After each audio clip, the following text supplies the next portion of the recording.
seconds. Is this where the damn drumming and the music kicks in? Yeah.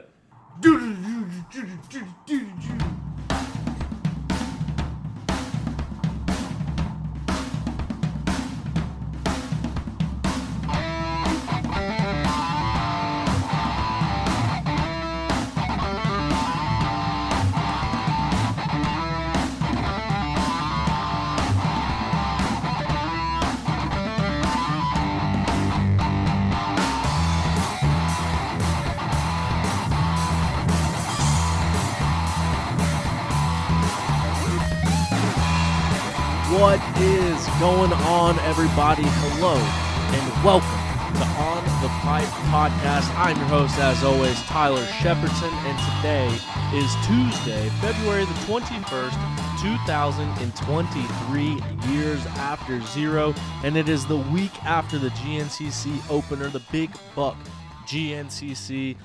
Done came and went. Happened down in Union, South Carolina this past weekend, and it was packed full of goodness. From storylines to racing to tight battles. It had a little bit of everything this weekend. But we're going to talk about it. We're going to fill you in a little bit on the results. And then back by popular demand, it is another installment of OTP's Weekend Review with Stu. So we will be joined by the Big Buck overall winner and GNCC points leader, Steward Baylor, here in just a few moments. And we'll chat with him and catch up and see what went on in his weekend and then hear how it feels to break your neck one year and come back and win the following year. So stay tuned. Thank you for being here. Thank you for listening to OTP as always. I could not be more appreciative for your support, and I really don't even recognize how much the support is until we get back at the races. So to have so many people stop me, say hey to me, yell at me. I had some people buy some shirts and some hoodies and stuff over the weekend. Can't thank you guys enough. I really can't explain how much it means to me to have your support and for you guys to choose to listen to On the Pipe Podcast. We try to be at the forefront of the breaking news, the racing information, what is going on in the racing world right now. And now that we have made it through the depths of the off season and everything is fully underway, that means we can start bringing you the news once again on a weekly basis where we have things to talk about. We have racing going on. We have action. And I can't be more excited to bring it to you. And I can't be more thankful that you all choose to support OTP. There were a few people that I didn't get to meet up with over shirts and hoodies and stuff. So, one, thank you so much for inquiring. Thank you so much for wanting a shirt and a hoodie or any type of merchandise to support the podcast. Really appreciate that. But Big Buck is known for having terrible service. I had no service all weekend. That's why we weren't able to post anything over the weekend. And it was hard to get in touch with people, find out where people are at. And a lot of times as I was riding bikes around, I was filming or going to get interviews or going to talk with people. And so it's tough to kind of drop everything right there. Plus we parked far away from everything. So if I did not get with you to get you a shirt this weekend, I'm very sorry. And if you did not see me this weekend, I am also very sorry. As always, you can check out the link in our bio. It has a link to the shop in there, or you can shop directly through Instagram and Facebook, I think. But if you want to order a shirt online, I'll get it shipped out same day. And then if you see me at a race, obviously I will do my best to do what I can, but to get you whatever shirt, hoodie, or sweatshirt or anything that you may want. I saw a lot of OTP stuff out there, and that was pretty humbling. It was really cool to walk up to a section of the woods out in the middle of nowhere or at the finish line or at the hill climb or anywhere like that and just see a sea of OTP stuff. That was awesome to me. And I know a big group of it was my close friends, the folks that I camp with, the folks that have supported me from the beginning of this thing, but a lot of it too, and it's starting to trend this way, is there's a lot of people that I don't know personally that was wearing OTP stuff, and there's a lot of names that pop up that buy shirts and hoodies and stuff that I don't recognize their names when I send it out, and I think that means a lot to me as well, just because it means that what we're doing is catching on, and I couldn't be any more thankful for my friends' support, obviously, but it's also cool to break into that realm of people that don't know me personally that are willing to support the show. So that means a lot to me. I know that the show's been intermittent and it kind of goes back and forth, and a lot of that is me getting in my own head or just some stuff going on. So anytime that stuff like that happens, it really gives me that encouragement to keep going and realizing that we are making an impact. And I don't know, the numbers on the show last year were pretty impressive by what I would figure. I mean, yeah. I don't want to really get into the numbers because it just feels weird to me talking about it and how many people have listened to this thing and how big that it's grown. But I'll stop my rant now. But at the end of the day, it wouldn't be anywhere without you all listening and supporting the show. So just thank you all so much. Really appreciate it. And it's cool to be back in the middle of race season again. It's cool to be back out at the races. And it's cool to have Stu joining us back this year for the weekend reviews. And putting together a show for tomorrow as well. So Wednesday, be on the lookout for a show Wednesday afternoon. And yeah, like I said, we're right back in the thick of it. So thanks for being here. I did put up a YouTube video if you want to check that out. It was all the footage that I got, or just raw highlights of the race. And the way that I like to film it, I'm not a fancy pants. I can't make a cool edit with all the fancy music and all the fancy transitions and camera angles and all that kind of stuff. I just can't do it. But also, I don't necessarily enjoy listening or watching that type of stuff. And so the way that I go about approaching things and the way that I post things on YouTube, you may like it, you may hate it. I don't know. It's what I like, and so it's what I do. And it's also because it's within my skill region to be able to do it this way. But basically just follow the team guys all around and then film all those parts that I see. So every clip that you see on that Instagram or on that YouTube video is one, raw, so no music and no cuts and no frilly stuff.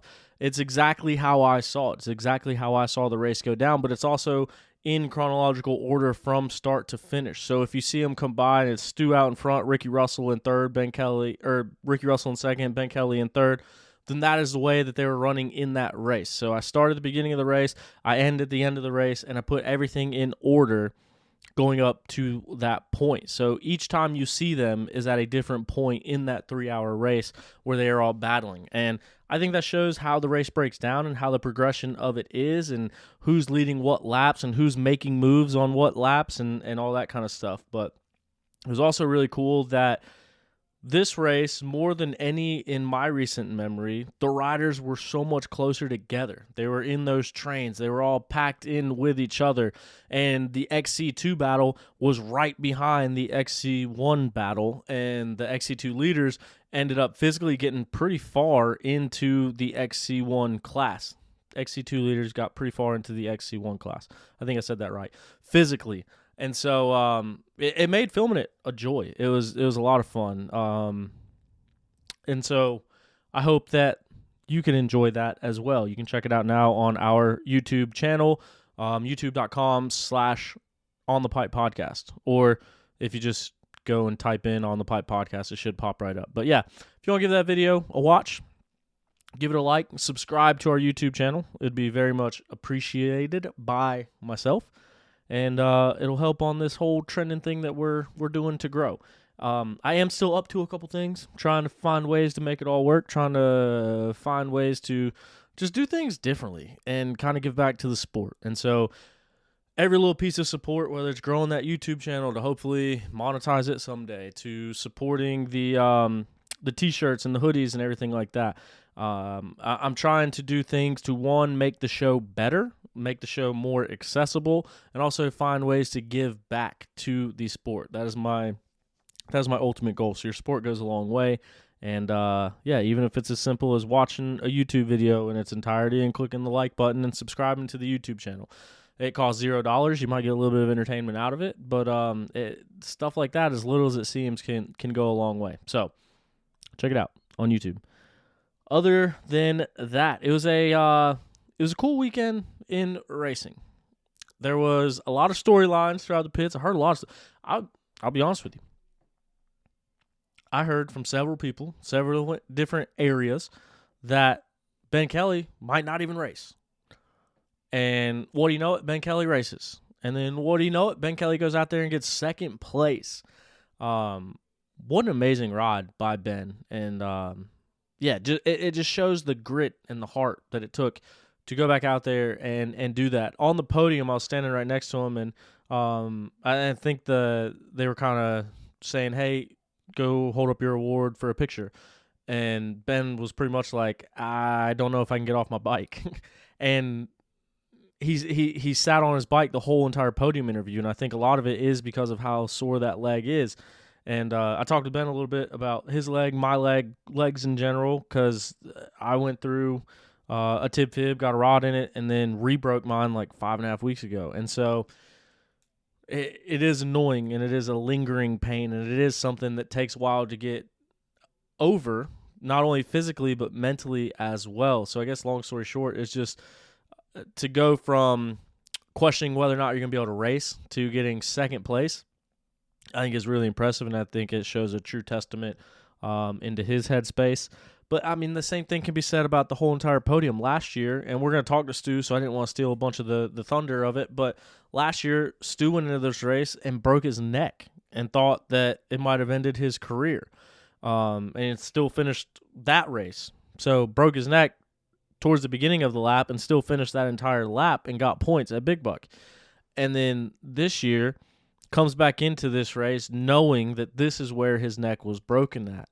And so for everything that he went through to push through that and get the win, it shows a lot to his character and his testament and his will to go on. And then Ricky Russell on the podium mentions that 4 weeks ago, he broke his collarbone in half and had plates put in it and screws put in it and plated the whole thing back together less than a month ago. And he comes out and gets third place overall on the podium, and that shows his drive, his determination to push through it. And I guess what I'm getting at is these dudes are nuts, every single one of them. What they do for a living, just in general, but then to push through these injuries, to push through these setbacks, and be able to be the top 3 fastest riders on the track, to me is absolutely absurd. So not only do you give the regular congratulations to those 3 guys for being up on that overall podium, but even a step above and beyond. Stu coming off a broken neck and a broken face. Ben coming off of a shoulder surgery and a leg surgery with a broken leg. Ricky Russell less than a month out of having a collarbone surgery, and he missed a lot of the beginning of last season from another injury. And it's insane what these guys are doing, and really honorable of them to push through all that and end up in those top 3 spots. The reigning defending GNCC champion ends the day in 4th place overall, and then Craig DeLong rounds out the top 5. Want to talk a little bit about 6th place finisher Grant Baylor going around the pits. Everyone kind of laughs and jokes, and everyone catches up. But another thing that everyone does is who you got, who you think's going to win. And I will say, the name that I heard the most for the win this weekend was a Baylor brother, but it was Grant Baylor. That was probably the most predicted winner that I heard over the weekend was Grant Baylor, which I think he made a huge statement down at Sumter, taking the win in the way that he did. But Grant has won Big Buck before, and he's had strong showings there before. But it's not every race that people predict Grant Baylor to win at a GNCC.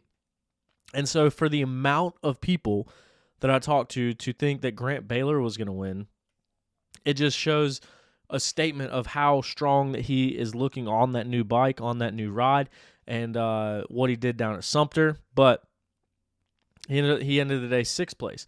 So I think Grant's another one to keep an eye on and kind of see how this whole thing ends up for him, especially as he adjusts that bike and gets more and more comfortable on it. Thad Duvall ends the day in 7th place in XC1. Josh Strang, 8th place in XC1. Those are the 2 veteran guys, 2 of the other veteran guys. I mean, Stu's been in the class for a long time too, but I think Thad and Josh are a couple of the guys that have a huge race IQ that can both of them coming off of injuries as well.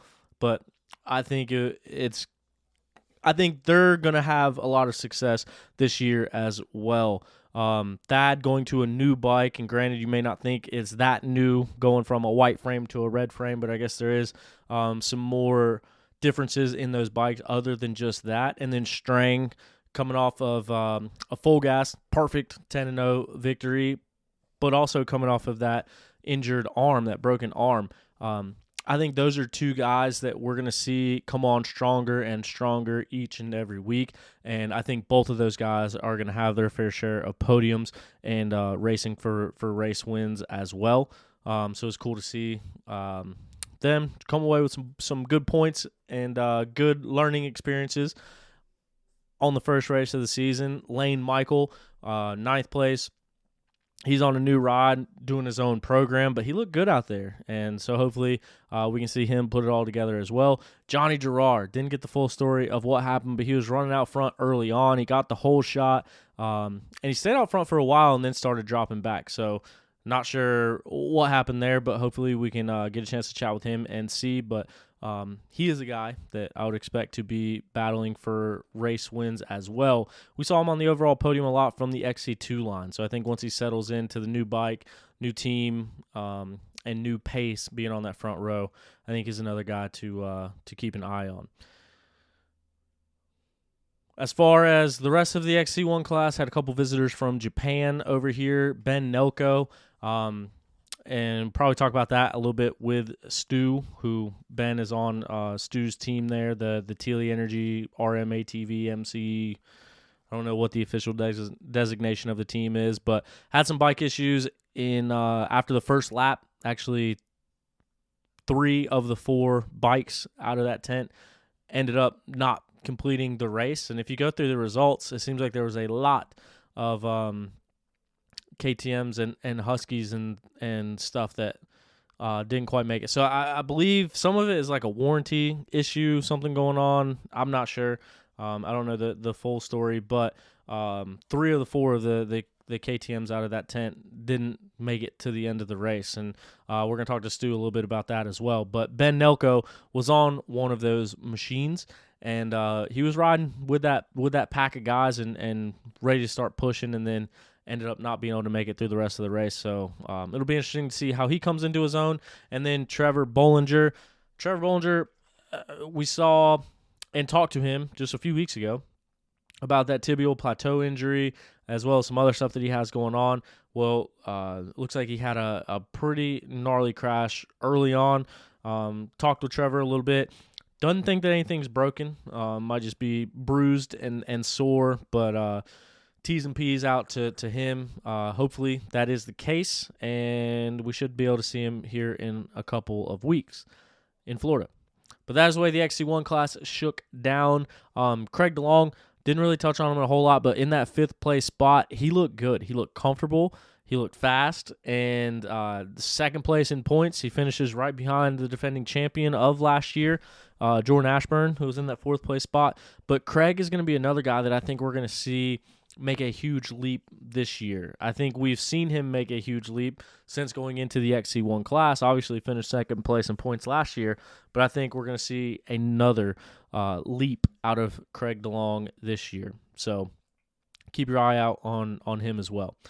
We move to our XC2 class. This battle was action-packed. Ryder Lafferty gets the pass on the last lap and holds on to it to get the win over the reigning defending champ Lyndon Snodgrass, who finishes in the number 2 spot. And then Gus Reardon. Gus might be breaking out of his shell. He might be a podium guy week in and week out. He was running up in those top spots, in 2nd, in 3rd, throughout the majority of the race. Ends the day in 3rd place on the podium. Rui Barbosa, 4th place on the day, and Mason Simmons rounding out the top 5. I think Mason's another one to keep his eye on. That Aussie posse, the Aussie invasion, they all finished right next to each other in the overall, including the adopted Aussie Tyler Palmer, who ended the day as the top amateur on the weekend. But, Mason last year had a slew of injuries that he was battling through. He's back healthy and comes out to start the year with a top 5 finish, which is awesome. So, be on the lookout for that class. That class is going to be as competitive as ever this year. In the XC3 class, Toby Cleveland took the win. Dakota DeVore, second place, and former XC3 champ Zach Hayes rounds out the podium in third. And then our beta boy, Jason Lipscomb, just barely off the podium in that fourth place spot. So that is the way that the pro classes shook down in the pro race. As I mentioned, Tyler Palmer, Skinny, the adopted Aussie, ends the day with a win in the 250A class and also top amateur overall. So shout out to Tyler Palmer, ripping. Second place at the Mid-East last weekend too, and then follows it up top am this weekend. So I think Skinny is poised to have an excellent year in front of him, and can't wait to see how that happens.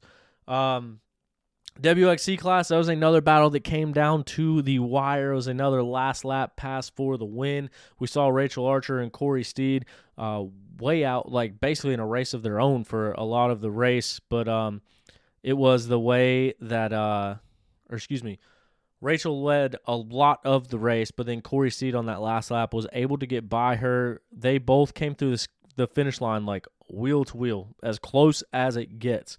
So that is going to be a battle that I think we're going to watch all year long with last year's champ Rachel Archer and then Corey Steed. I think this is going to be a battle that is going to be week in and week out. I don't think either one of those ladies is going to give the other an inch out on the track. I think this is going to be a battle that we're going to be enjoying all year long. To put it in perspective, their finish times were an hour and 55 minutes. An hour and 55 minutes, and then 47 seconds, and then they were both within a tenth of each other because they came through scoring at the same time. But then third place of Rachel Goodish, who, not any discredit to her because that was an awesome ride for her to get on that podium, but she was 7 minutes behind the top two riders of Corey Steed and Rachel Archer. So Corey Steed and Rachel Archer, wheel to wheel coming through the finish. Rachel Goodish rounds out the podium. 7 minutes was the gap between second place and third place. So that just shows the level that these two girls are going to push each other to. And I think we'll see a lot of the other girls in the class get into the mix as well. Mackenzie Tricker, she was there at the track in a sling. So I think she posted she had an AC separation. So I imagine she'll be back in the mix. Preston Rains with a top 5. She had a solid ride this weekend. Shelby Turner ends the day in fourth place. She looked good on that KTM ride that she's got. And so I think that we're going to see a lot of those battles happen. But this battle between Corey Steed and Rachel Archer for the championship, I think is going to be one that one worth watching. That's for sure. But anyway, before we get into this interview with Stu, I want to let you guys know that Beta Motorcycles is the official manufacturer of On the Pipe podcast. Beta Motorcycles has been family owned and operated since 1905. You guys all know already that they manufacture the finest enduro, trials, and dual sport motorcycles that are known for their premium quality and rideability. Beta motorcycles are the best looking bikes on the market, and they back it up with their superior performance. Head on over to betausa.com for more information on their available models or to find a dealer near you to get yours today. Got to hang out with the Beta boys all underneath the Beta tent. They even fed me a couple times. A few people walked by and were laughing at me sitting in there stuffing my face. But the Beta family is like the family at the track for me. It's been an awesome relationship between all of those guys. So it's cool to treat me just like one of their riders. Let me hang out, catch up with all of them, see what's going on. One of the only teams that remained exactly the same. You know what I mean? It's untouched. Same 3 riders, same 3 mechanics, same team manager, same truck driver / cook. So it's business as usual. But we were kind of talking to them about how beneficial that can be for a team. You're not changing anything. You're not throwing a wrench into the mix. You're not testing out new stuff. You're not trying to learn a new mechanic's personality or new rider's personality. You're not doing anything out of the ordinary. You're showing up just like you never left. It's business as usual. So it'll be cool to see those guys progress throughout the season as well. Evan Smith, Jonathan Johnson, Jason Lipscomb, they all have time on those bikes. I think they all had promising rides this weekend. I think they all have a lot that they can build off of from here. But, yeah, big shout out to Beta. If you haven't ridden one yet, you need to ride one. You'll see what all the hubbub is about, all the rage is about. Or go over to betausa.com and check out the bikes, read a little bit about them. They're dirt bikes with a warranty. They're dirt bikes, so you can order the parts already on them and get them sent to you, built, ready to go. You can even get your suspension on your brand new Beta ready to go for you. But, yeah, don't take my word for it. Check out a Beta Ride Day or the website and see for yourself. And then also, this episode, as always, is brought to you in part by Zach Tussle at Raymond James Financial. Zach is a racer, and Zach is a financial advisor. Zach was one of the guys that walked by the Beta tent while we were sitting over there. It's like a whole OTP sponsor reunion. But Zach was racing this weekend. Zach raced last weekend. He is one of you. He is one of us. And he's also very smart when it comes to the financials. So you don't have to be a millionaire to have a financial advisor. In fact, if you are a 18-year-old that just graduated high school and just got your first job, you are in a better position than anybody to talk to a financial advisor. It doesn't take a lot of money. It doesn't take a huge initial investment. Like I said, you don't have to be rich to get started. What you need is to get started, and it's going to help you out a lot later in life.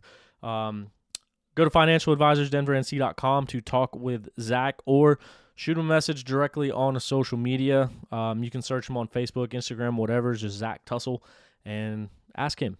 And you can set up a free consultation and chat with him about what he can do for you and what would benefit you. But it's really for everybody. So if you feel so inclined, reach out to Zach, see how he can help. Other than that, we got On the Press custom tees coming at you live. Got everything. Dude, let me tell you something. I got this thing figured out. We're dialed in. We're ready to go. So if you need custom t-shirts for your business or function or whatever you may need, hit me up. I need to create like a website and socials and stuff for it. But On the Press custom sheet tees, we're going to keep it OTP'd out every way you look. But yeah, we make t-shirts. So whatever you can think of, we can create and come up with for you.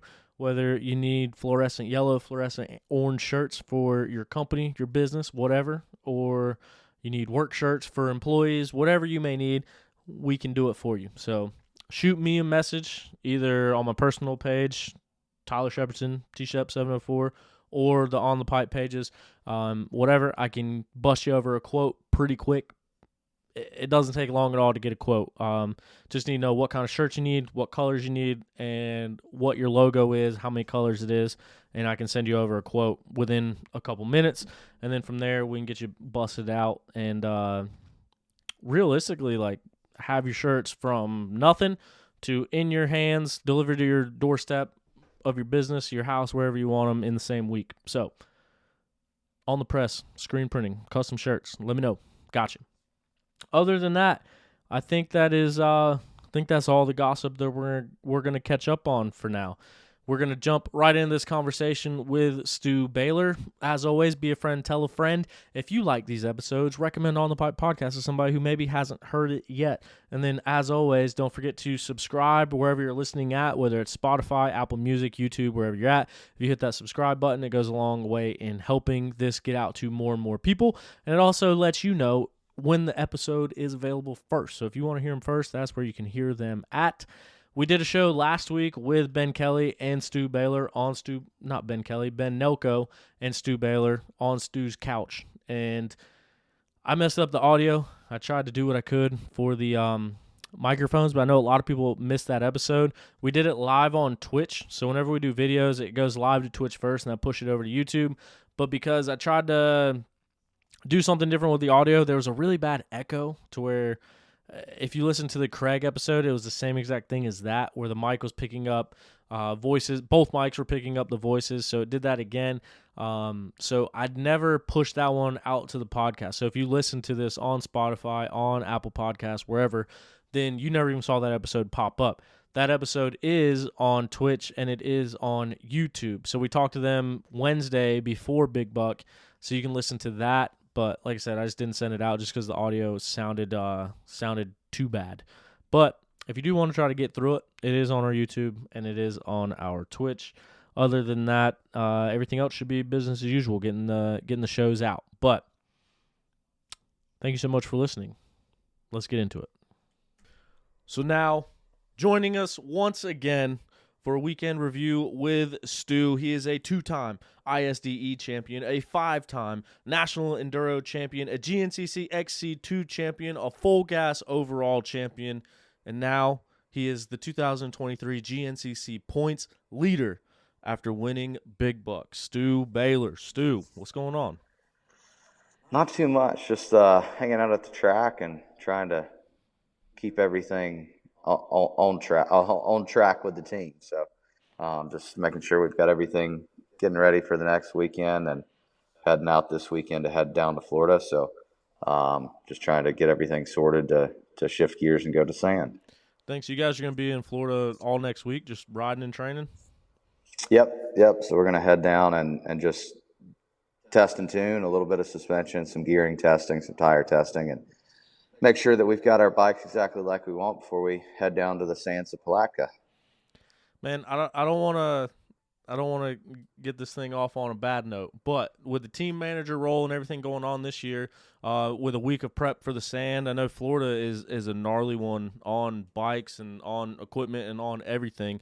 How much work is going to go into, obviously you have a great result, couldn't get any better, but I know there's another couple riders on your team that really didn't have a great result due to some mechanicals and stuff like that. So what all goes into something like that when you're coming off of the first round and then looking directly into back-to-back weekends coming up?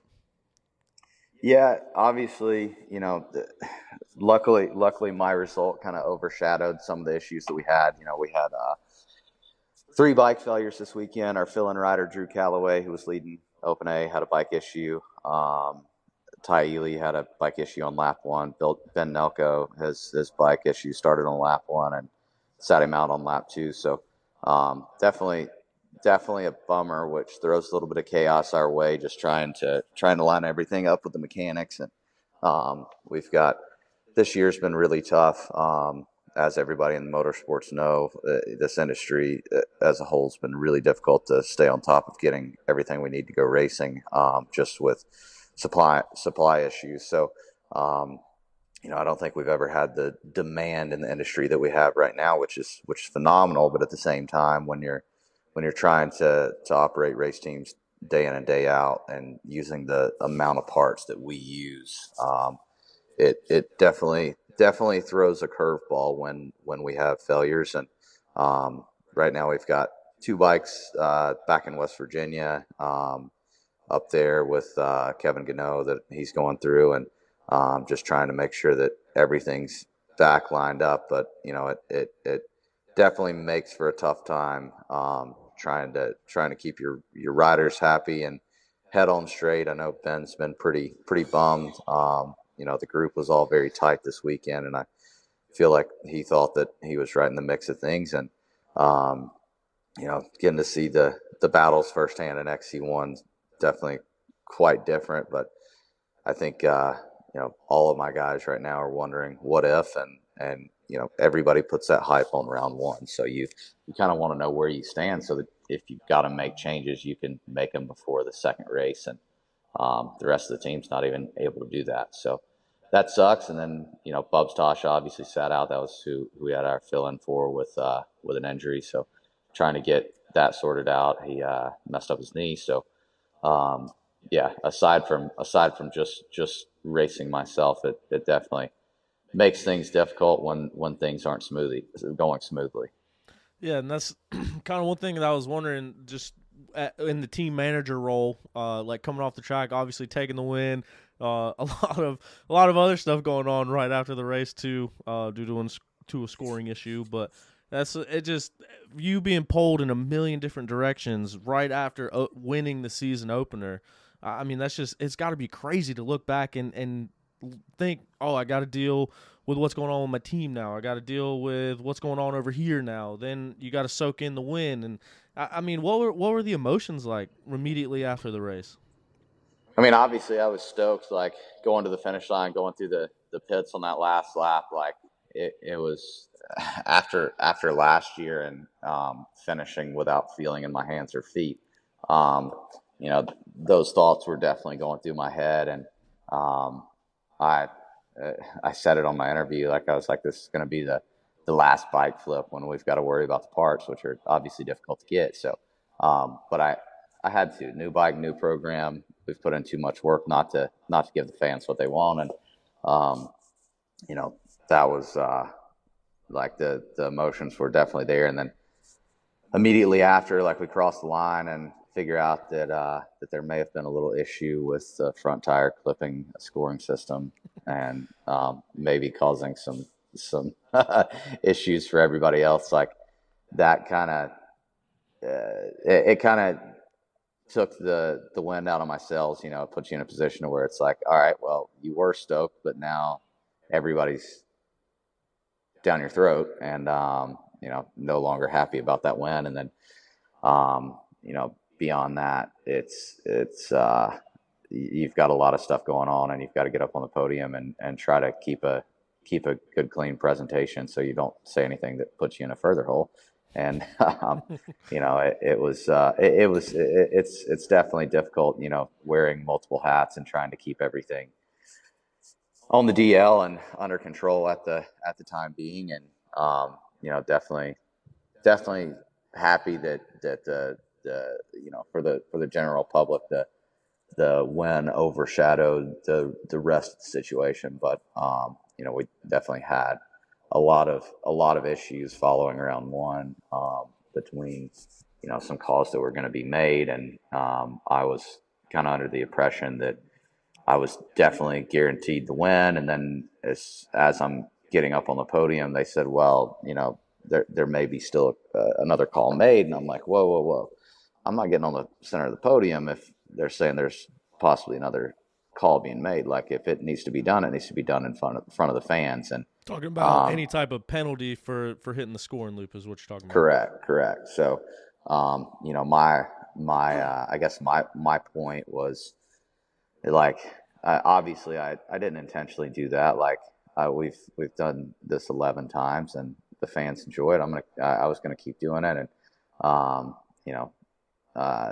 obviously with the new team, like I know I can't afford to keep doing it, but we had to give them one more show at Big Buck. But, it was never really brought to my attention that was something that needed to stop. And there's been endless opportunities if it needed to. And, I know some people love to bash on celebrations, but hey, our thing is in off road. Like you're looking at 3,000 viewers on our live show, 17,000 throughout the week. So realistically, a lot of people find what they're looking for on social media. So things like that, hey, might look stupid to some people, but I've blown up my following and had a ton of engagements by doing this. And it sells. Controversy sells. And it sucks. Like I said, I definitely had no intentions of doing any damage to somebody's scoring system at all. Like I don't think anybody would have thought that was intentional. But if it needed to stop, I definitely think I should have been addressed. And it was an unfortunate situation, but I don't think there will be any more finish line loop outs. Even if we could get a subframe, I don't think that's going to be a very good idea given the new circumstances. But following a few calls with guys at GNCC, like obviously emotions were heightened right after the race, and moving forward, everything was done very, very accordingly. I feel like, and appropriately. So no more loop outs. You heard it here first, but you won't be able to do any more loop outs. I think GNCC will be releasing their competition bulletin with a new rule that'll be passed over podium celebrations, etc. So it was fun while it lasted. But moving forward, we're just gonna have to figure out the new celebration. That's what I was gonna ask. I was gonna ask is what's next? What's the next big thing? And well, I don't know. So I don't know. I got slapped with a fine on this one, which is really cool what GNCC is doing with my fine. Like, absolutely 100% for what they said that they want to do with the money for the fine. And they're going to be donating it to SOS, which we've obviously had a lot of conversations about Dr. Tanner, what he's doing to help improve the sport. Um, Obviously being a board member with SOS and trying to promote these guys. Like, I think what GNCC is doing with this to kind of shine a little bit of light in their direction, I think will be really good. And I know that they're going to help out SOS, the medical team, after seeing what they did at Big Buck. So some good came out of the bad on this, but as far as a podium celebration, or a finish celebration, we're gonna have to figure out something good.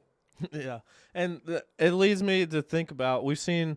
I think it was Rachel Archer when she won. She went to do a wheelie and accidentally looped out, and then Ricky Russell last year when he won, he accidentally looped out. So I wonder who gets the final call of if it was an accident or on purpose. Yeah, I guess you're gonna have to watch back to slow mo on if it looks like that. It'd be like NFL replays, like that was intentional. Yeah, okay. He did not have his foot on the rear brakes. Wait, he missed the rear brake. Okay, all right. No, and this one it kind of was like what's the word I'm looking for? It was all like set up perfectly for something like that to happen because going into the finish, it's like a ramp going straight up, and then the scoring loop was like right at the high point, so you kind of it was at the right angle to for carnage to happen, and that's what happened. Yeah. It was just bad circumstances. So no, I'm fine with what's happening there. I got to keep my win. Everything. GNCC does a really good job with keeping the open line of contact, and we had multiple calls regarding it, and long conversation, obviously that Sunday night, and um, it was something that we all knew was going to come to an end, just didn't know when. So I'm glad I nursed it out to the end. Yeah, and man, it's the way that it happened. It almost felt fitting for that to be the last one. But it was like when you're coming around to the finish line, I was wondering like, is he going to loop it out? But then everything that you've been through, it's like there's no other choice. Like you have to do it. Absolutely. I mean, I broke my fucking neck there last year. Like, I've got to loop it. Like, got to do it. So I didn't intentionally mean to start like right into the team stuff as soon as we started the conversation, but getting past the team and focusing just on Stu Baylor. And I know that you have a lot of other responsibilities other than just Stu Baylor this year, but focusing just on Stu, what does that win mean, man? Because last year you break your neck here, you try to come back racing shortly after that at National Enduro, you break your face. You get through the season, you have highs and lows to finish out the season, but then you change teams, you're running a team, you change bikes, everything that went into this moment to come back to Big Buck, to get that redemption, and you did it the best way that you could do it by grabbing the win and leading every single lap and heading into round 2 with the white plate. What does that mean? I mean, it's huge. Like, obviously now with wearing multiple hats, it's hard not to. I mean, you gotta, as a team manager, I have to be proud of the rider. So I gotta be proud of what I accomplished, because hey, in the long term, that means more publicity, more money, more parts, getting in front of the line on certain things. And it puts us in a really good position as a team to make a splash and try to make this thing larger, because that's ideally what I want to do. We've talked about it before, like the future of what I plan to do, what I want to do. Like, I want to help riders. I want to potentially one day, be not necessarily an agent, but something of the sort. Just assist with some of the GNCC stuff, and um, you know, being able to run my team. I think we'll be able to do that a little bit easier. Obviously with Teely jumping on board again and kind of giving me this opportunity, and Rocky Mountain stepping up, like we've got a lot of the major things taken care of. So as Stu Baylor, I have to be happy of Stu Baylor because right now it puts us in a really good position. And it's not just on the riding side of things, like it's like what I want to do. It's something that I wanted for my future. A lot of people have said like, oh, it's dumb, like a rider with a factory ride would leave a team and basically take on more of a workload. How does that make sense? How is that going to help results? And I can assure you it doesn't help results. But um, when you look back at it after what I came from last year, like I'm definitely stoked that I was able to do it at the track where I was terrified. Like I literally had nightmares the night before the race about the race.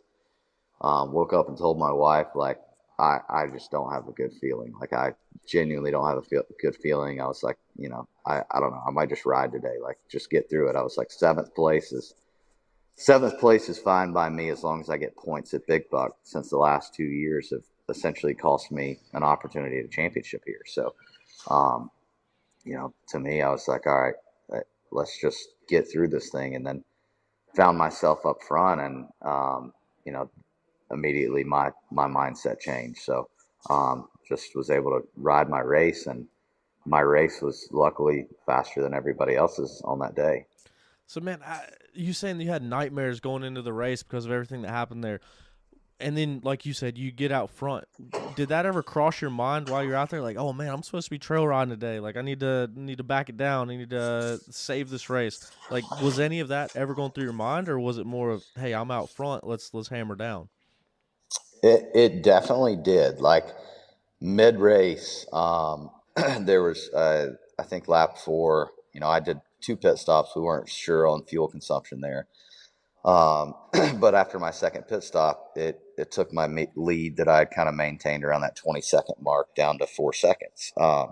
So at that point, I was like, well, shit, I've got to step it up, but I'm very comfortable riding at the pace that I'm riding right now. And it's like you make the decision: do you want to win? And what section? Like to me, it was like, where am I feeling really good today? Where am I not? And I did not feel really good in the first half of the track. So I went into that next lap. I was like, all right, Ben's 4 seconds behind.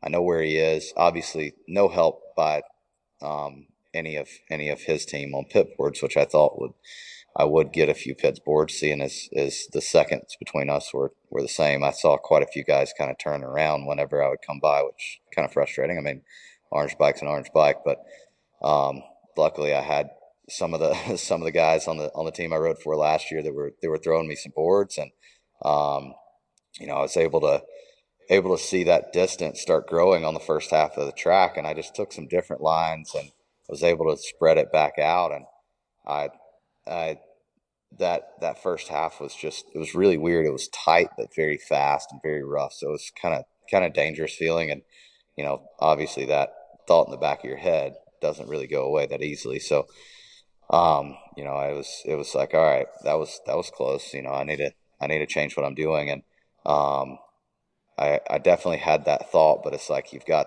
both thoughts that are fighting each other. It's like, all right, do we give it all we've got and try to make sure that we win, or back it down a bit and make sure we finish? And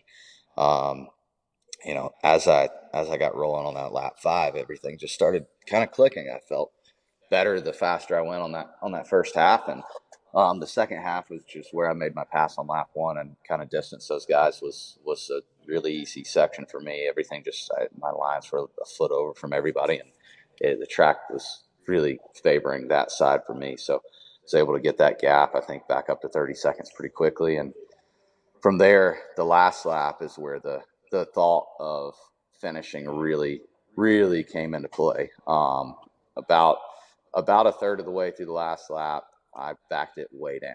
And I was, as a racer, when you're used to going a certain pace and you change that pace, a lot of times you start making mistakes because you're not hitting things as fast, as aggressively. So the mid part of the final lap, I was like, I'm making an abnormal amount of mistakes right now. Like, what is going on? And I was, the pit boards weren't showing I was losing time, but I knew I was going way slower. And I was like, I'm on the edge of making a mistake. I'm gonna have to go fast again. So like the last quarter of the track, I actually wicked it back up because I felt more confident riding at a higher pace. So it's like you've got the devil and the angel on each shoulder, and you're fighting both sides and trying to figure out which one to lean towards. And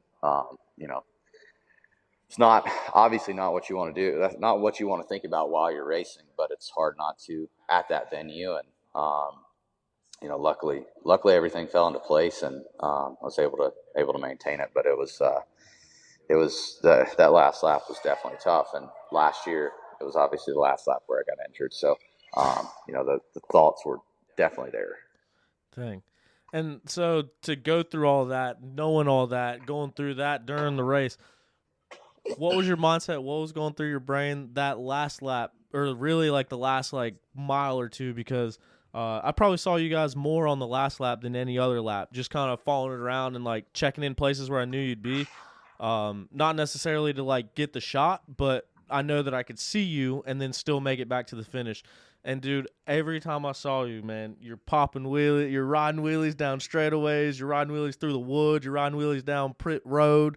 Like, man, that had to have been an amazing feeling. What were you thinking through all that? Yeah, I mean, at that point, like, honestly, the crowd just kept me hyped up. Like the last 4 miles of that track, like from the hill climb on, there was a lot of spectators through that section of track, and a lot of spectators were giving me boards, and it was from there. It's like, all right, we did it. Like, it's the comeback story, however you want to say it. Like, it was one of those moments where it's like, all right, everybody here was doubting it or questioning it. Especially after my result at Sumter, I think a lot of people were definitely questioning like where I was mentally, physically. Would I still be able to put it together for 3 hours? So, it was like the crowd came to life on that last lap. Every time I came around a corner, somebody was screaming, and that side, just as a racer, I mean, that gets you hyped up at a level you just can't explain. Man, there was a lot of people asking me, like, what's your prediction? I mean, it's first race. Everybody does that. Who you think's going to win? And, like, man, I was at your house on Wednesday, and we did that show, and you were talking about still being sick. And so when I'm thinking Big Buck's like, man, 3 hours, Stu's been sick, is just there on Wednesday, just started feeling better. I was like, man, I don't know how this is going to be. And then, obviously, you must be feeling better. Dude, I still feel like shit, which is wild. Like I still have been stopped up since Sumter and just not feeling myself. And I don't know, like I said, when I got up front and was in that position, it's like you just have an override. I mean, I think just from doing it for so long, you know the position you need to be in, you know what you got to do, and I was able to execute it. And it was definitely not easy. I mean, on lap 2, like I was feeling it. Like at lap 2, I was feeling fatigued, and then I looked at the time start growing, and I'm like, well, shit, I guess I'm feeling better than the next guy. Like, we're gonna keep after it. And then before you know it, it's just like I forgot anything about the fatigue, and it was just race. Like, you know what to do at this point. So yeah, it was. Trust me, I didn't have myself. I didn't have my. If I was a betting man, I wouldn't have put myself on the podium. To be 100% honest, I mean, obviously you got to have confidence in yourself and your program and everything. But given the last couple of weeks, I've not felt confident in the bike and my program and just about anything. And it's just been extremely difficult to stay focused and accomplish everything that needs to be done day in and day out. And when I found myself in that position, it was like just kind of override it and forget all of the other bullshit that happened through the week. So how does that work now as far as heading into the next couple rounds, like not being confident in stuff that you have going on? Does this win kind of force that confidence into it, or are you still like back at the drawing board to figure out what you can do to be more confident in everything you got going on? It's a mix of both. Like obviously the confidence comes with knowing that you can and that you did. The confidence is there now. Like I know that I won, not feeling like we had everything prepared. So, moving forward, it's like we go back to the drawing board, and even if you're winning, I mean, that was the thing. Like, and 2021, Corey and I were back at the drawing board every week, working on trying to make that bike better. And I think that's a lot of my success that happened in 2021 was just staying on the drawing board.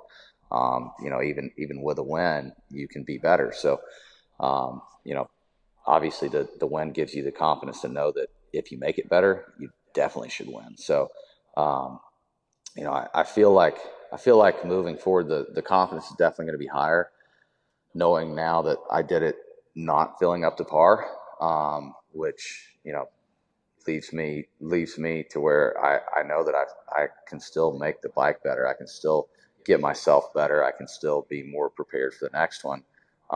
So it'll definitely make things easier moving forward. Yeah, and it's the first round. Yeah, you went out there, you won it, you got the white plate, but it's the first round of 12 rounds. So definitely not claiming it or calling it or anything after Big Buck won.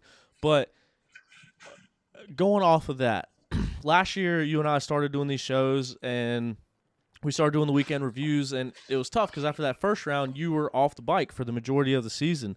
Later in the season, we got to talk about some of the races that you were in, but there was a big gap where we were just kind of talking about the competition and what was going on out there. And so then it was easy for a lot of people to come out of the woodwork and kind of make claims. And then going into this season, like you said, people seeing you going off the factory team onto your own brand and then seeing your result at Sumter and people like wondering like, hey, did he lose it? Is he ever going to be Steward Baylor again? Like, what's going on? It opened the door for a lot of criticism.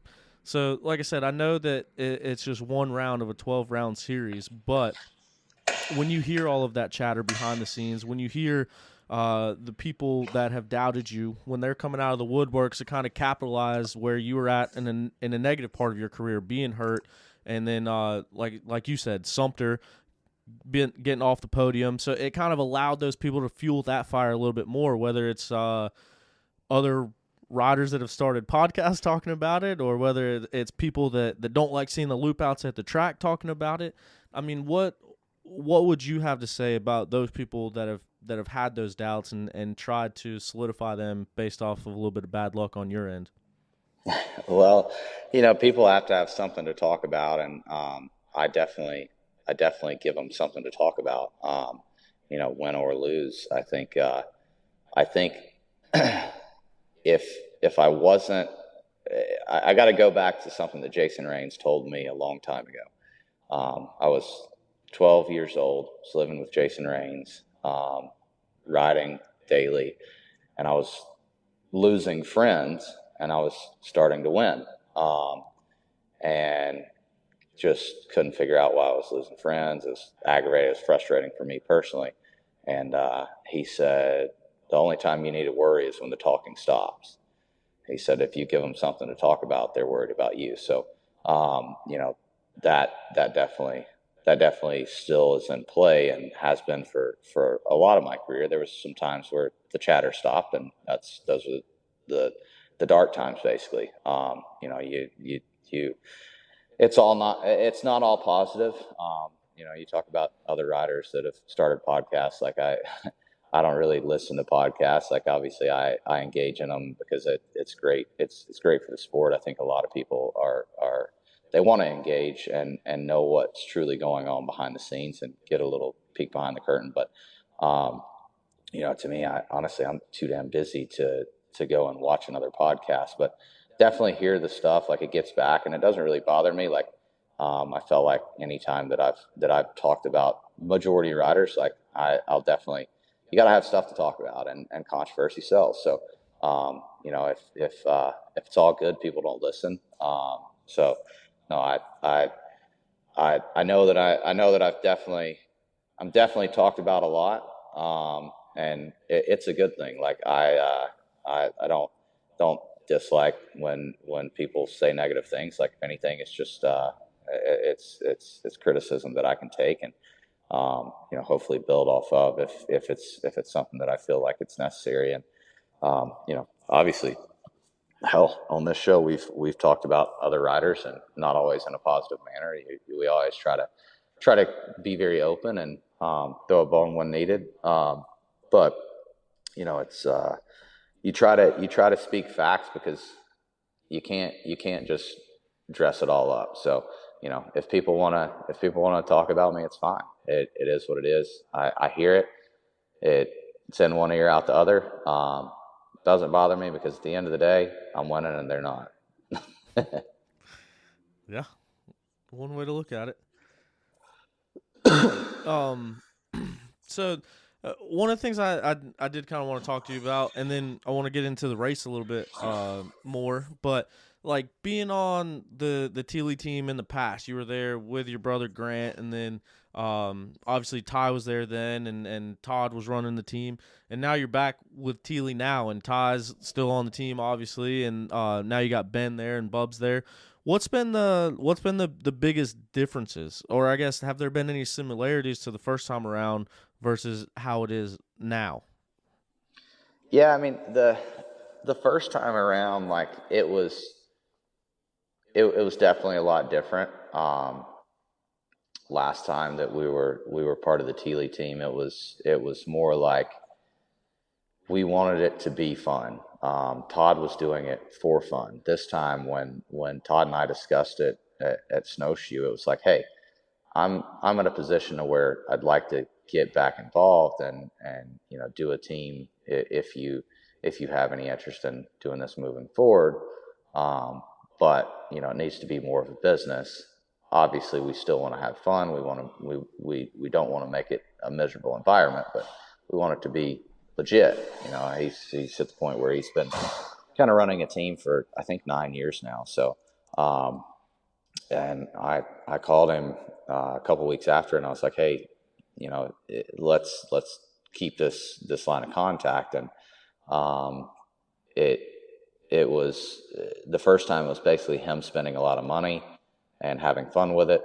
This time it was more like I was like, all right, well, let's figure out how to make a running team, because I want to manage. I want to own a team at one point. He's like, all right, I don't want to do this shit forever. Like, I hope you buy me out soon. Like, let's have fun with it. Let's run with it. Let's go. And when I'm tired of it, I'll pass over the reins. So, it's a situation where this year we're not just doing it for fun. It is a business. But we've got a little bit of a different business model than the rest of the companies. I mean, obviously my social media engagement following is very high in the off-road world. I think the highest of any off-road racer in the country currently, overall engagement. And that's something that I really wanted to promote. That's something that I wanted to push. So for us, like we try to do unique videos, things behind the scenes, fun stuff, funny stuff, and make it to where people want to come and engage on the page. Because again, I've said it plenty of times, but like, it's very difficult to watch off-road racing, especially like for 3 hours. The easiest way to get information is back on social media. So we're trying to keep the social media very, very fun and keep that engagement high. And a little bit smaller sponsor lists than most teams. Like, if you look at our sponsors, like we have, even including like our private deals, helmet, goggles, boots, knee braces. I think, including those, everybody's got like 18 sponsors. So it's a very short list, where a lot of guys have 30, 35 sponsors. But we were able to do that, number one, with Rocky Mountain. Like, since they carry so much, we're able to have less sponsors, which means we can give more to the ones that are there, which means they can give more to us. So, just a different way of running things. The clean cut corporate image is great. I'm not knocking it. There's a lot of people that find it beneficial. I think that people that aren't well spoken, or have a tough time with personality in the crowd, like, that's the easy way to go to, like clean cut corporate, because nobody can knock it.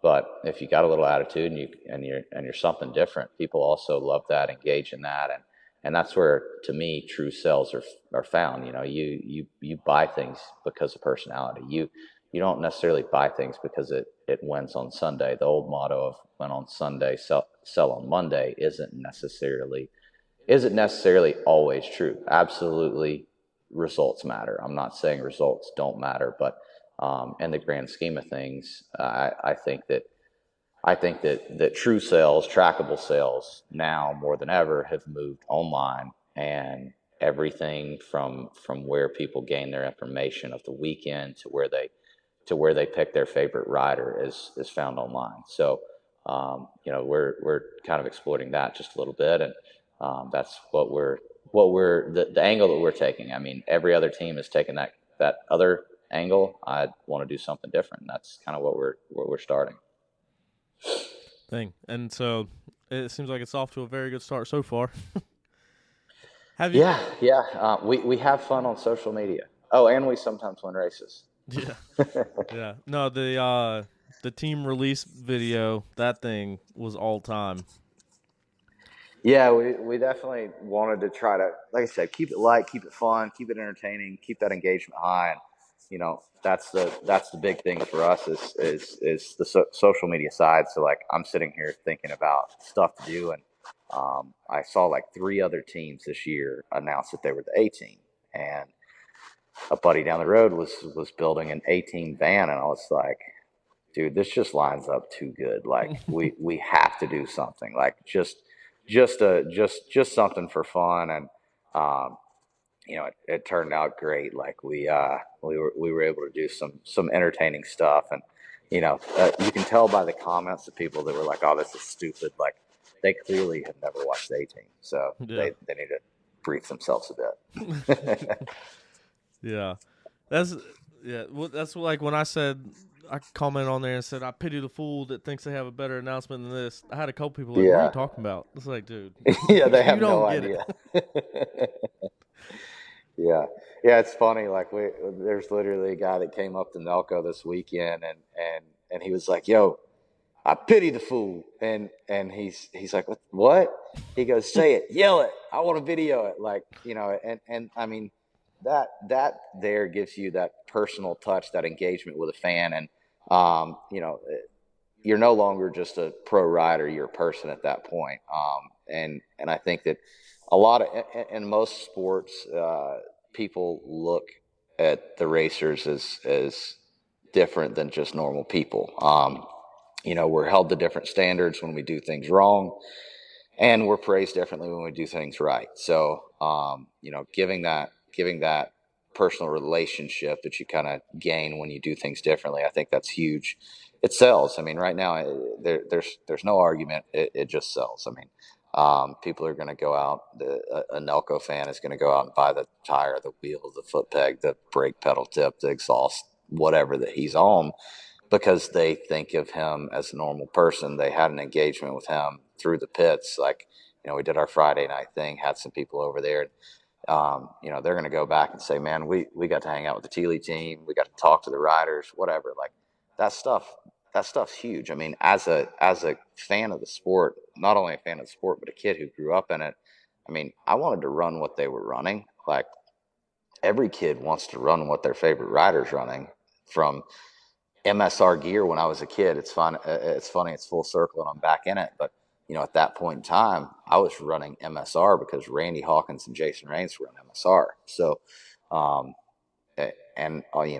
would have been on a Yamaha, but they didn't make a 65. Like, I mean, you remember those days, and that's kind of what I want to. That's what I want to gain is that personal relationship back that long before social media, people used to have to actually come down and talk to the pros. But now we're boxed in our cages in the semi and pedaling all day. So a lot of people don't actually get to know us or get to see any real things about us.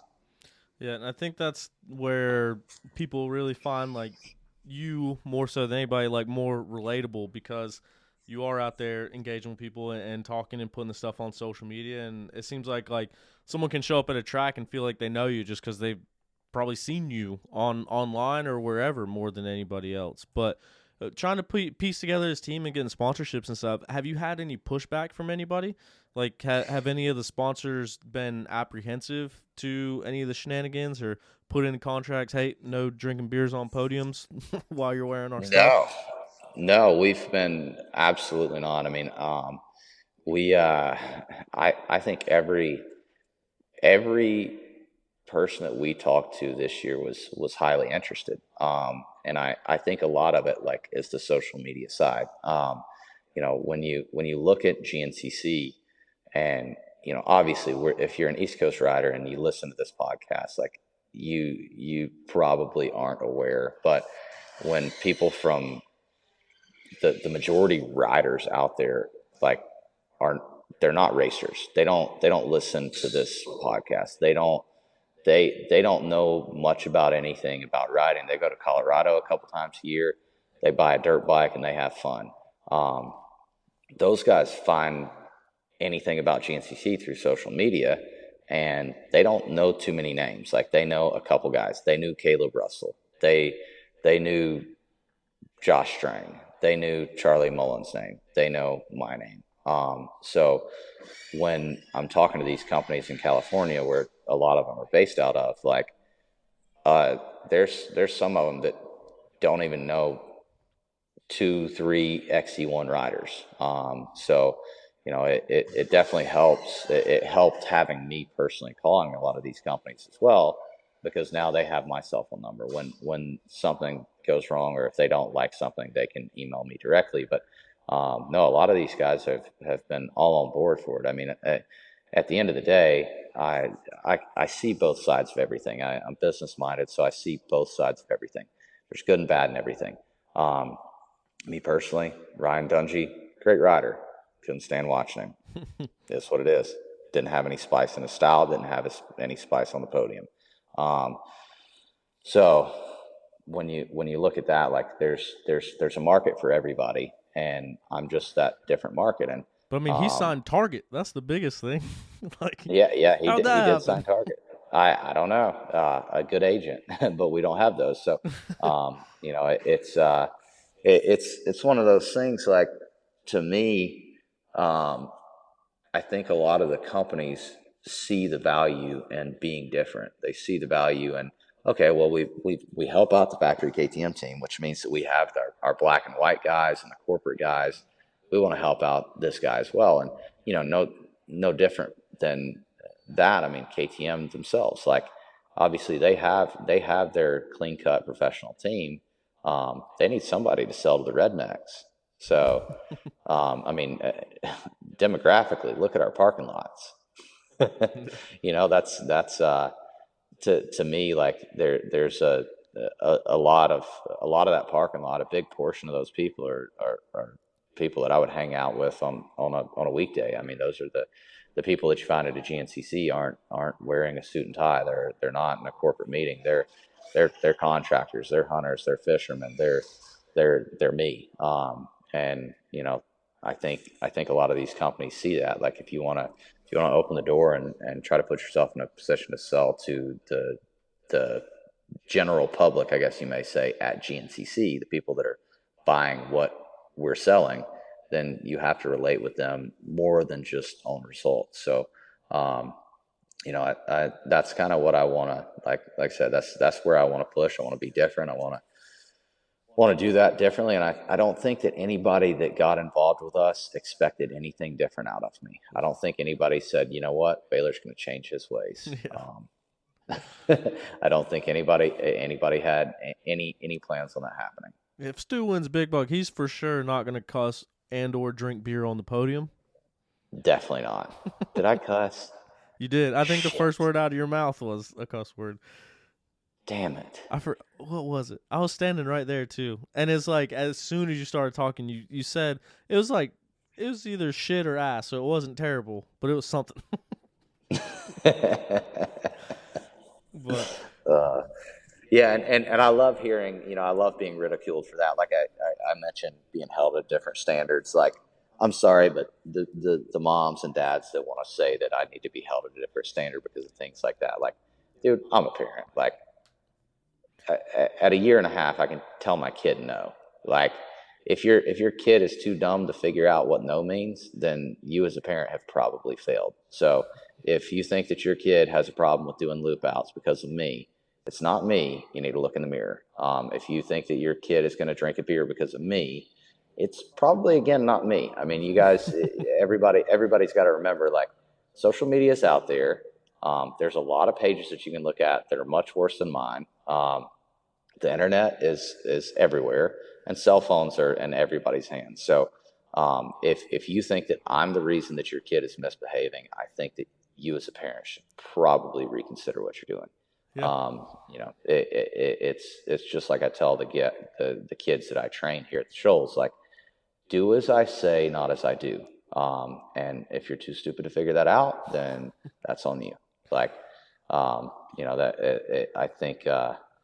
I love the way that parents want to say, oh, well, if my kid looks up to you, they're going to act like you. No, that's not entirely correct. I mean, there's a lot of people that look up to Ronnie Mack. That doesn't mean that they're going to put "I eat ass" on their jersey.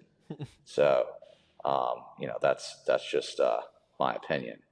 yeah. But I mean, a kid that doesn't have his driver's license sees his parents drive every day. That doesn't mean he's going to go steal a car. yeah, I mean, yes, it does happen, but usually in scenarios where the parents have not taught their kid any better. Yeah. I just wanted to go do hood rat shit with my friends. Classic. That's too old. Probably half of our listeners don't even get that I terminology. pictured it in my head as soon as you started saying. I Yeah, can picture the kid. I think that kid's probably our age now that did that. Kid's probably incarcerated too. Yeah.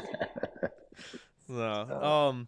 But man, it sounds like everything is trending in the right direction. I mean, these are all things that we talked about last year, and it's things that you've talked about years prior to that. So it's cool to see you in a position to be putting it all to work and kind of be making those calls and helping running the team and putting it together yourself. And like you said, reaching out personally to these sponsors and being the face behind the team, the face behind the rider, and then the guys that the other riders can go to when they have issues. So it's going to be really interesting to see how this season pans out, especially just it's like uncharted waters in the off-road world. So it's cool to see a shake-up and see you jumping into that role and really embracing it.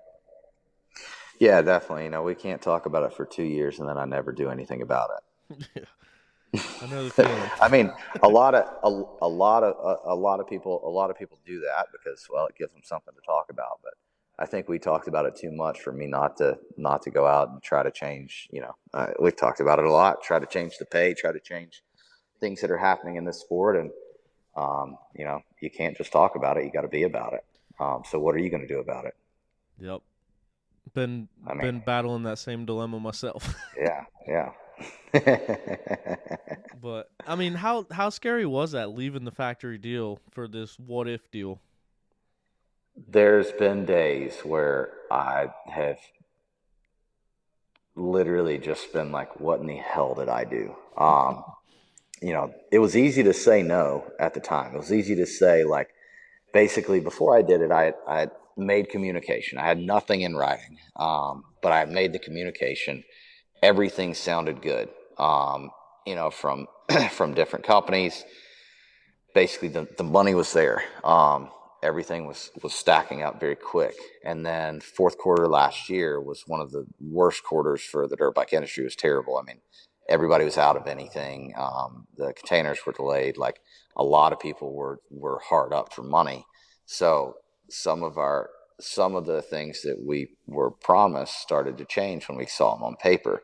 And at that point, things got a little bit a little bit concerning. We had to start looking at some different options. Like we wanted to do actually even less companies than we have now. We were originally going to do, and it just got to the point where financially we had to take on a few more. But luckily, I got to pick the company, so that part was always reassuring. Like, leaving the factory team where you have to run certain brands to a place where you can run what you desire as a rider, like exactly what you want to do. So that part was always reassuring, but the part where it's like, okay, you have to line up the testing, you have to line up the part, you have to line up the contact, you have to line up the media, you have to line up the photo shoot, you have to line up all these different things, and also have the funding for all of it. Like, that's the parts where it was like, it definitely got overwhelming. And then in the last couple of weeks, it's like, okay, well, now it's not, I can't be the one who in the past was like, hey, what the hell's going on? We don't have this. Now it's like, I have to make the call and ask the company, like, hey, why do we not have this? We're going racing next week. And I've got the riders that are asking me why we don't have things. So, there's definitely been times where I'm like, what did I get myself into? I mean, honestly, it's not like I'm making that much more to make it to where it's like a very easy thing to do, but it's also year one. So that's where it's like, I got to go back. I got to reassure myself. Number one, it's year one. We're doing pretty damn good. Number two, I didn't have a future where I was. And this that puts me in a position for a future in this industry. So, those thoughts I sometimes have to reassure myself, like, that I did make the right call. Yeah. Well, I guess it's easier to do that when you go out and win. Yeah. Yeah. This week will be a little bit easier to make the calls that we need to make. Yeah. But man, I do want to get into a little bit of the race. I know you gotta go here soon. You're at the Shoals, and gotta get everything going down there. But one of the biggest things is I was sitting there watching the podium, sitting there looking at it. It's like you and the injuries you went through last year to come back from it, to get up to that spot to take that win. And then you got a familiar foe right behind you, Ben Kelly, who last year had shoulder surgery and a broken leg, got a nail in his leg, and he's making his way back now. And then Ricky Russell in third, who just broke his collarbone 4 weeks ago and got a plate in it, and then he's up on the podium. So it's like the top three guys are all guys that had a lot to go through to get back to this point. And I know that you talked to Ben a little bit up on the podium. I mean, he couldn't even get off his bike to take pictures. He stayed seated on his bike because it appeared that his leg was bothering, but he still pushed through that to get in second. And I'm sure you talked to Ricky about it too. But I mean, I don't even know how to phrase that question, but just looking around with what you went through, with what Ben went through to get back, what Ricky went through to get back, what does that mean for you guys? Like, I know that your story is different from them, but it's kind of got to relate in some point of it. So, yeah, I guess just what was your opinion of finishing the race and seeing that those are the guys on both sides of you? It was, it's definitely odd.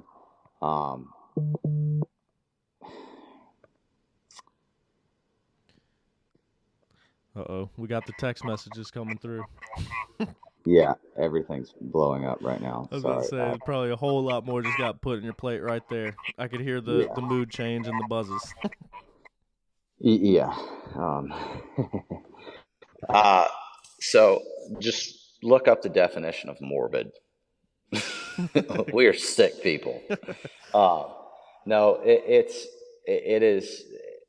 funny. Like, I talked to Johnny G on Saturday a little bit. I was like, we are honestly psychopaths. And he goes, yeah, I know.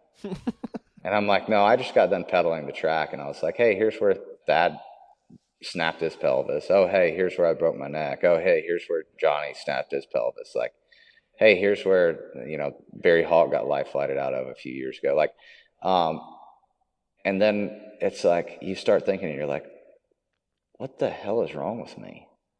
Like I'm laughing about this. Like it's sickening. Like when you really think about it, we're psychopaths. Um, no, it's definitely like one of those things where you you enjoy the journey. Like you enjoy the journey, every bit of it. You know what you came from, where you came from, what you did to get there, what you sacrificed each week, um, from time away from your childhood to time away from your family to do this. And then when injuries set in, it's like, man, you